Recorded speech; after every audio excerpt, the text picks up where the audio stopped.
Hey everyone! Thank you very much for joining us for another story here at Eddie Narrates, but I just want to remind you that this channel is actually coming to an end by the end of this month or at the beginning of August. However, this is not my channel. I do have a personal channel that is focused on mythology, history, tales of the cryptids, that sort of stuff. So if you're interested, please be sure to check that channel. The name for that is Tales of a Bard, and there should be a link down below in the description. Now onto the story. I'm not sure how to start or explain this, but something happened recently with my husband that has left me feeling hurt, embarrassed, and confused.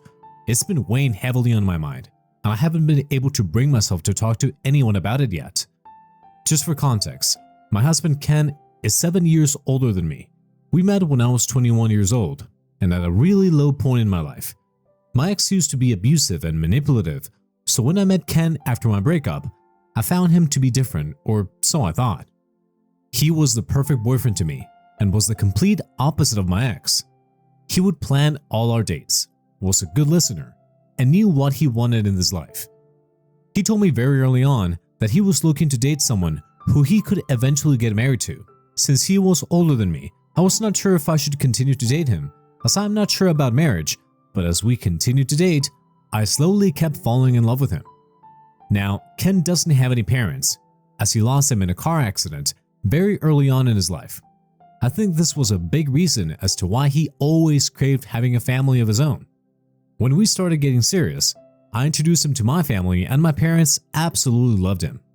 Ken was charming and confident, and I could see that my dad immediately liked that. Even my older sister Jamie had no negative comments about him. I remember very distinctly that Jamie had commented to me that Ken was a great catch. During this time, my sister was single, so I would often invite her to join us whenever we went out. It was great. The three of us would always have a blast together, and I loved seeing them get along so well. There was never a hint of anything more than friendship between them. Eventually, my sister started dating her boyfriend Fred, and we all continued to hang out as couples. While our boyfriends weren't exactly best buddies, they got along fine, and we enjoyed spending time together as a group. However, I would notice sometimes that Ken would get really riled up while talking to Fred. Fred was basically a happy-go-lucky chap who believed in crystals and astrology. Now there is nothing wrong with that, since he and my sister bonded over it, but Ken was vehemently opposed to it. He would tell me things like how my sister deserved so much better than a lunatic, or how Fred was a weirdo. I would try to let it slide. However, once, the four of us had gone out for dinner. Nowhere fancy, and usually, we would each take turns to pay.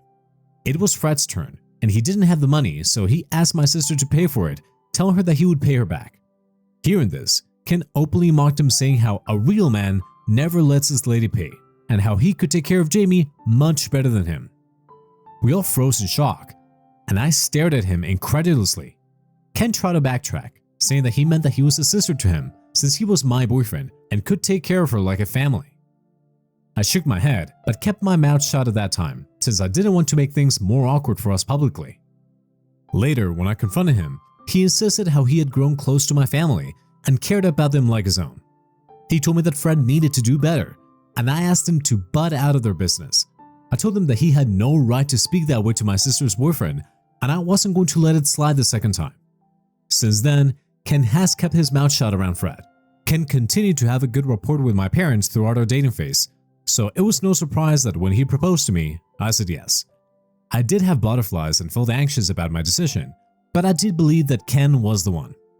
We had a grand wedding, and I have to say that Ken had left no stone unturned in giving me the wedding of my dreams.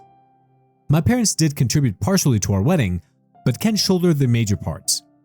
All my friends and cousins were really envious of my wedding and told me how lucky I was to have found an older guy who had his shit together. Throughout all my wedding planning, my mom and Jamie were very much involved in making sure that everything went to plan. We went on honeymoon to Hawaii, which was a place that I always wanted to visit one day. Ken and I had a wonderful time, and everything seemed to be going smoothly for us. The trouble only happened after we came back home. Ken was at work, and I was working from home. I work as a graphic designer for a foreign company, so I have the luxury of working remotely from anywhere. There was a knock on my door, and I thought that maybe it was the delivery man. I opened it up to see a pregnant woman standing on my doorstep. She told me that she was looking for Ken. I told her he wasn't at home at that moment, but I would be happy to take a message for her. She looked at me intently, biting her lips nervously. I could feel like something was wrong, so I asked her if she was okay. The woman started to cry and asked if she could come in. I was a bit apprehensive, but she genuinely looked pregnant and I didn't want to be cruel. I let her in and gave her a glass of water. Once the woman had calmed down, she asked if I was married to Ken, and I nodded. She then went on to tell me that she had no idea about this when she slept with Ken 4 months back. My stomach dropped as I stared at her and could feel the ground beneath me shaking. She told me she's pregnant and doesn't know what to do since she doesn't want children. She told me how she wanted to abort but didn't have the courage to do so, hence she had tracked down my husband from his LinkedIn page. She told me how she had followed him back from his office to our home yesterday evening but couldn't let herself knock on our door. Since it was a Saturday today, she assumed that he would be home and had come to confront him. Unfortunately for me, my husband was working, hence I was the one who opened the door to her. My heart felt like it dropped into my stomach. I couldn't process what I had just heard. The man I was married to, the man I had supported through thick and thin, had betrayed me. I rushed to the bathroom, trying to make sense of it all. How could someone I thought was sweet and kind do something so awful? I had been nothing but supportive and loyal throughout our entire relationship. It felt like a punch to the gut. I started to hyperventilate, and everything felt like a bad dream. The woman kept crying and pleading with me to calm down, and I felt sorry for both her and me to be in this predicament. I called my husband and told him that he needed to come home immediately. I don't know whether it was the way that my voice was shaking, but he did leave work in the middle of the day to drive back home. When he entered the house, his eyes fell on me sitting with the woman. I immediately saw his face drain color. I knew then, without him even admitting, that the woman was right. My husband had indeed cheated on me. The love of my life had gotten another woman pregnant. Tears ran down my face as my husband came up to me and got down on his knees. He started to tell me how this was all a mistake and he never meant to hurt me. I kept asking why he would do this to me, and he told me that it was just a one-night stand and that it meant nothing. He then went on to explain how 4 months ago, he was too stressed with our wedding planning and met her in a bar when he and his co-workers were out drinking. She approached him and he found her attractive. They hooked up in the washroom and that was that. To her credit, the woman agreed with him and told me how she thought she would never see him again until she found out she was pregnant. I shook my head and informed Ken that his one mistake was now going to cost us because she's pregnant with his child. At that moment, I wished I was never married to him. My heart was in pieces. Ken shut his eyes when the lady informed him that she was pregnant with twins. He then asked her that she was just a stranger to him, so there was no guarantee that it was even his children. The lady agreed to do a paternity test. She told us how she didn't want the babies or any child support. She had been thinking about giving up the babies, but decided to inform him before she did that, since he had a right to know. She told us that we could decide and let her know whatever we wanted, and then she left. The next few days, Ken continued to plead with me to not leave him. He kept telling me how that woman meant nothing to him and that he wasn't in the right mind. There were so many justifications that he came up with, which all boiled down to him saying that this would never happen again. I felt like I was walking through a fog during those days. I would stay curled up in my bed for days because I didn't know what to do. I didn't want to leave him, but at the same time, I felt like I would slip into depression. Everything felt different and broken. I could still remember how devastated Ken looked when the woman told us that she would be giving up the babies for adoption. Ken and the lady did end up getting a prenatal paternity test, which proved that it was indeed his kids. Up until that time, I had a bit of hope that maybe she was wrong, but the pain returned again when I saw the results. Ken sat me down and informed me that he had always wanted to be a father and how this should be a blessing for both of us. I looked at him pissed as he continued to explain how we should think about adopting the babies from that woman. Hearing this, I started yelling at him, asking him if he had in fact gone crazy. I told him that there was no way that he was going to suggest something so ridiculous to me. But Ken tried to pacify me, saying how we were always going to have children down the line, so why not adopt the kids when we had the opportunity to do so? He told me how God was giving me the perfect opportunity to never have to worry about getting pregnant down the line since we would already have these kids.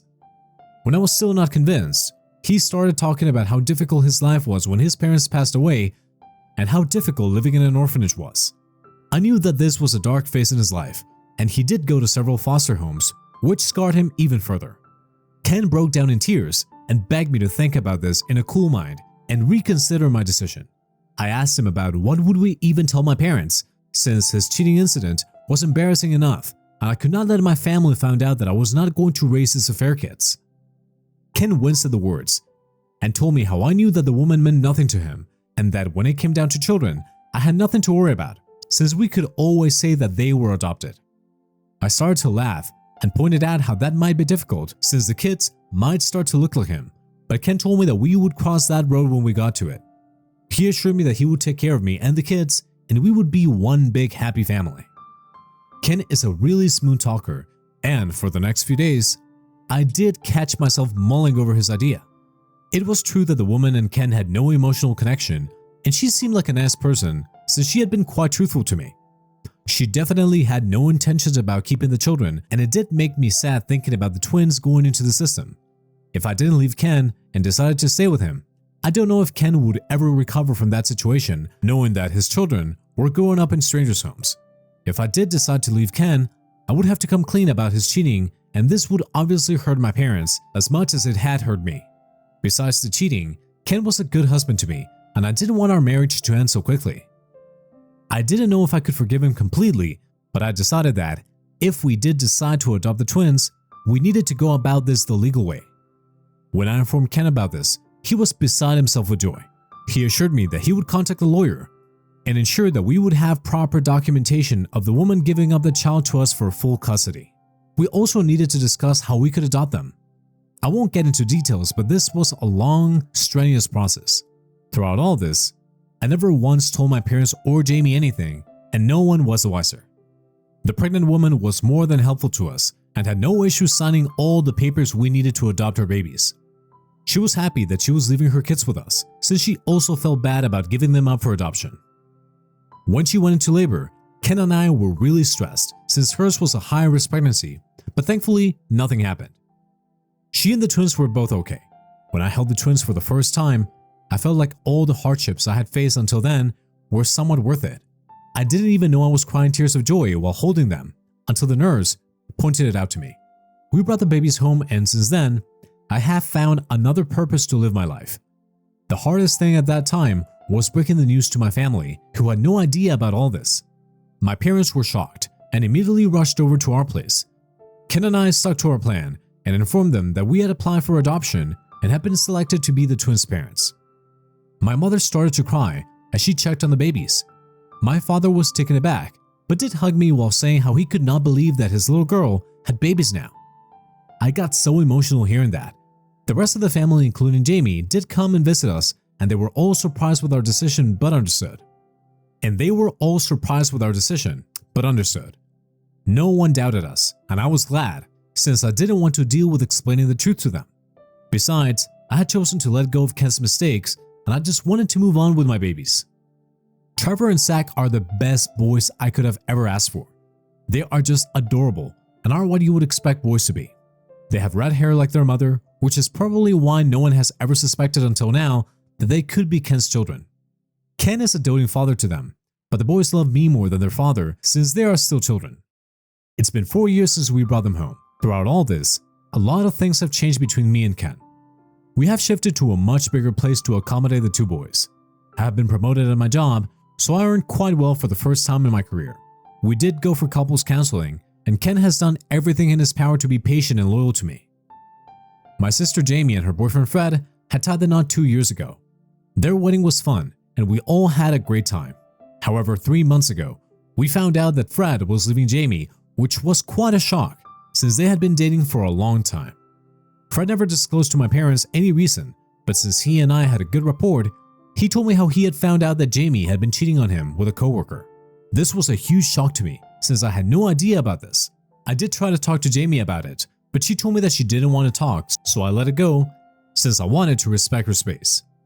Jamie had to move in with us since the house belonged to Fred's parents, who wanted her out immediately. Ken and I were more than accommodating to her. Jamie was also a good aunt to our boys, so I was glad that she could live with us until she was ready to get back on her feet. Ken was always sweet to my sister as much as he was to me. If he brought me flowers, then he would buy her flowers also. If he brought me an expensive gift, he would buy her a lesser priced jewelry. It would irk me, but my husband and I were doing quite well for ourselves, so I would let it slide. Besides, Jamie deserved to be pampered a bit, since she had been feeling lonely after her divorce.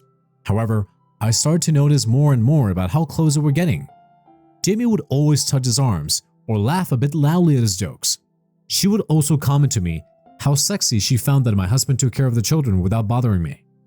Last week, when I and my husband were sleeping, his phone vibrated because he got a text. Ken always had this bad habit of keeping his phone underneath his pillow, which means every time his phone vibrates, I can feel that as well. Call it a woman's intuition, but I felt something was definitely off. Ken was snoring, so I quietly took his phone into the washroom. I knew his password, so I unlocked it to see that an unknown number had sent him a message saying, "I miss you." My heart dropped, and it felt like all my past fears came spiraling into my head. I felt like this was deja vu and immediately woke him up. He sat up groggily, asking me what had happened when I shoved the phone under his nose and asked him to explain himself. He stared at the phone for a second and told me that he had no idea who this was.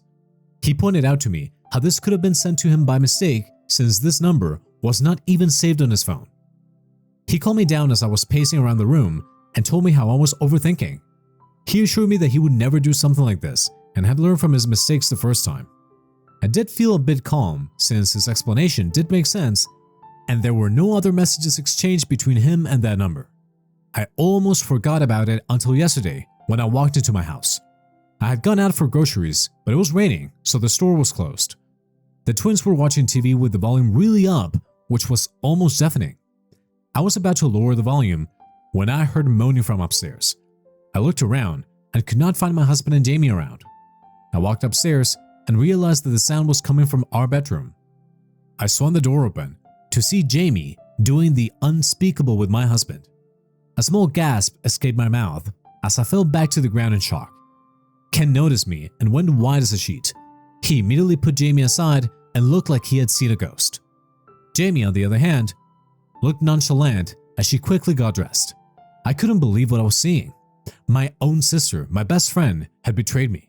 The pain and anger surged through me like a tidal wave. I felt like my world was crumbling around me. How could they do this to me? How long had this been going on behind my back? I wanted to scream, to lash out at them, but I was paralyzed by shock and betrayal. Before I could even process what was happening, Jamie spoke, her voice dripping with arrogance. "Looks like you caught us, sis," she said, her tone mocking. "Guess you're not as smart as you thought."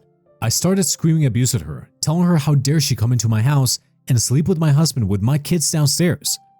Jamie looked unfazed and replied back that she had done no wrong since she and Ken were in love with each other. Ken immediately started to shake his head and deny this, but Jamie told me how it was clear to her that I wasn't a good wife to him and that I did not appreciate him as much, so she had decided to take matters into her own hands and started to flirt with him. One thing led to another, and she slept with him twice, both times when I was out with my boys doing some work. Only today, I had gone alone and came back home earlier than expected. She said she saw an opportunity to take what she wanted and she did not hesitate to seize it. Ken tried to approach me, his face a mask of guilt and regret, but I couldn't bear to look at him. The man I had worked so hard to trust again had betrayed me in the worst possible way. But I was more pissed at my sister and her justifications behind why she would sleep with my husband. I screamed at her that I could not bear to look at her face and she needed to leave the house immediately, otherwise I would call the police on her. Jamie yelled back at me that it should be me who should leave this house since this was technically Ken's house. She told me I had no right to tell her anything and that I needed to move out with my 2 kids. Ken started to protest, but I stopped him. I looked my sister straight in her eyes and told her fine, but the kids stay. My sister looked at me confused, and this is when I revealed to her that these were technically my husband's kids since he had slept with another woman years back and got her pregnant. Of course, I would have never left my kids here, but I just needed an excuse to tell her the truth about Ken. She had clearly thought of him as this great man, when he was nothing more than a coward and a cheater. The shock on her face was so evident that I could almost feel it. As she turned to my husband demanding explanations, he confirmed the truth of what I had just disclosed.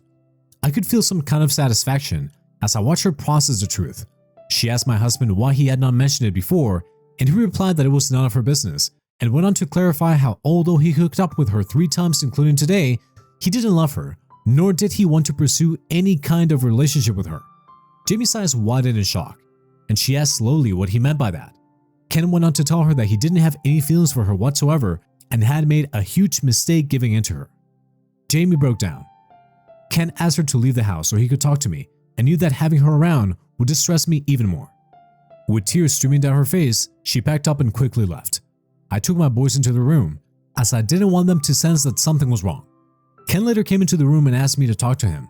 By then, my mind was already made up. I told him in the living room, away from the boys' earshot, that I was done with him. I asked him to pack up and leave, since I could not leave with the boys. He started to plead and cry, but I was done with his bullshit that I stopped him right there. I told him that he had done what he thought was right for him, and now I was going to do what was right for me. He tried to protest, but I stood my ground. In the end, he did leave with a suitcase full of his clothes. He told the boys that he was going on an urgent work trip, so they would not feel something was amiss. This all happened yesterday, and I have woken up today feeling broken. I feel really bad for the twins, who probably have no idea that their parents are going to split up. I grew up with parents who still love each other, and I don't want to subject my kids to the ugliness of divorce, yet I know it would be the right decision to leave Ken. Would I be the a-hole to my kids for divorcing their dad? First of all, thank you so much to everyone for your kind words since I wrote this post last week. I'm shocked that a lot of you have reached out to me with similar stories, and this has given me the assurance I need that I'm heading down the right path. The twins do ask about their dad sometimes, since it has been a week, but then they get easily distracted with their toys. Ken texted me this week, saying that he is living in a motel at the moment, and he sent me several long messages saying how my sister was to be blamed for all this and how she seduced him. I have left him on red. I have no idea where Jamie is, and I honestly do not care. She has not contacted me once since leaving the house. The first thing I did this week was talk to my parents. I knew Jamie would never have the balls to tell them anything, so when I turned up at their place unannounced, they were surprised but happy to see me and the boys. When I finally told my parents about everything, they were shocked beyond words. I know a lot of you had written to me that maybe my parents would not believe me, but in my case, my mother didn't even hesitate before hugging me as she and I broke down in grief. My dad looked pissed and started to say how he could never forgive Jamie for doing this to me. Then I told my parents that I had even bigger news to tell them. My parents looked at me worried, and I confessed to them about how the twins were actually Ken's kids and were not adopted. My parents' expression more from concern to disbelief as they grappled with this new revelation. They questioned me as I revealed to them about Ken's cheating incident with another woman and how he had adopted the children from her. My parents sat quietly for a moment, looking stunned. I told them that even though the twins were not biologically mine and a product of Ken's discrepancy, I have no longer cared about it since I had officially adopted them and I was their mother. I loved them like my own since the first day I brought them back home. My parents assured me that they would always have my back, and if I wanted to fight for custody for the children, they would be happy to help. My dad told me that he would help me find the best lawyer in our town so I could start preparing for my divorce. Hi everyone! It has been 3 months since my last update. Many of you have reached out to me asking for an update on my situation, so here I am. I'm currently separated from my husband, and we are going through the divorce proceedings. Ken and I did talk to the twins about our divorce, and even though they didn't understand all of it, they were sad that we were no longer going to live in one house. However, we tried to lighten the mood by highlighting the silver lining, the opportunity for dollar celebrations like Christmas and birthdays. As for Ken, he has offered apologies repeatedly for his betrayal of my sister. While I appreciate his remorse, I have chosen to take his words at face value without placing too much weight on them. For the sake of my children, I want to be polite and civil to him. My parents found out a few months ago that Jamie had been couch surfing with her friends, too ashamed and humiliated to reach out to anyone. However, when her friends no longer wanted her, she had no choice but to reach out to our parents since she also had no job. My dad refused to let her in and let her know that she was no longer his daughter and that he was disgusted with her. I know my mom must be hurting to refuse my sister, but to her credit, she did support my dad. Jamie begged and groveled, but eventually had to leave. I have blocked her since a long time ago, so she has no way of contacting me, and if she ever comes to my property, I will straight away call the police on her.